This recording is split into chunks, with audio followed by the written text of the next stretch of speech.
Assalamualaikum warahmatullahi wabarakatuh.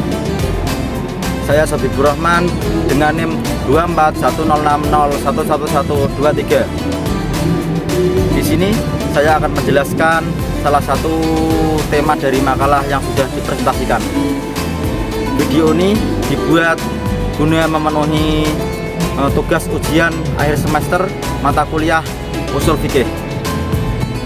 Baik, di sini saya ingin menyampaikan sedikit tentang sumber hukum Islam. Apa itu sumber hukum Islam? Sumber hukum Islam adalah segala sesuatu yang melahirkan ketentuan hukum yang mengatur umat Islam.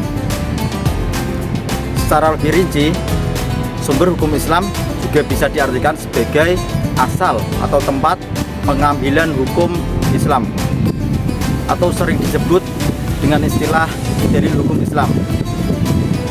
Sumber hukum Islam memiliki kekuatan yang argumentatif yang berbeda.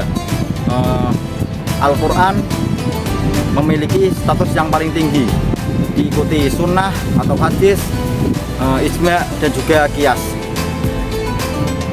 Dalam praktiknya, ketika ada permasalahan hukum, pertama-tama harus merujuk kepada Al-Quran. Jika di Al-Quran tidak ada, maka harus merujuk kepada hadis dan seterusnya.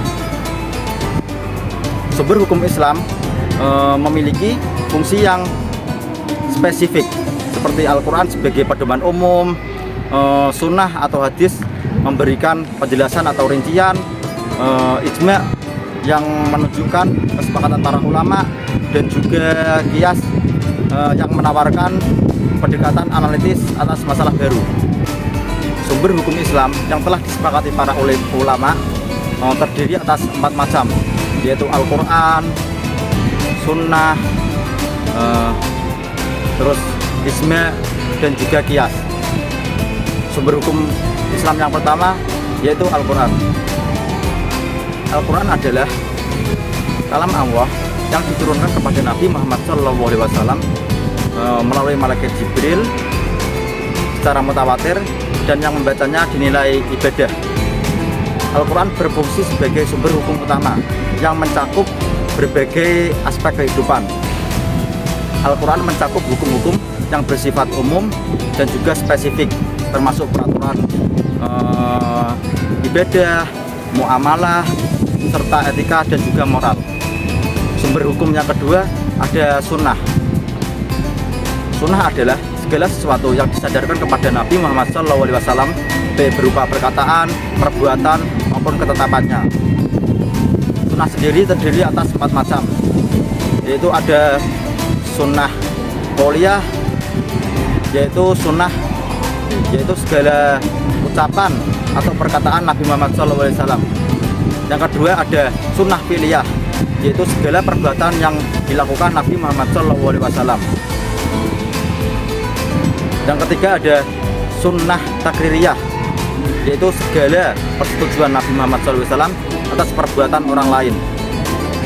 Yang keempat ada sunnah hamiyah, yaitu segala rencana yang ingin dilakukan Nabi tapi belum dilakukan oleh Nabi Muhammad SAW.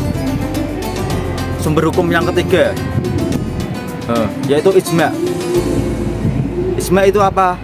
Ijma itu kesepakatan para ulama tentang hukum Islam setelah wafatnya Nabi Muhammad SAW.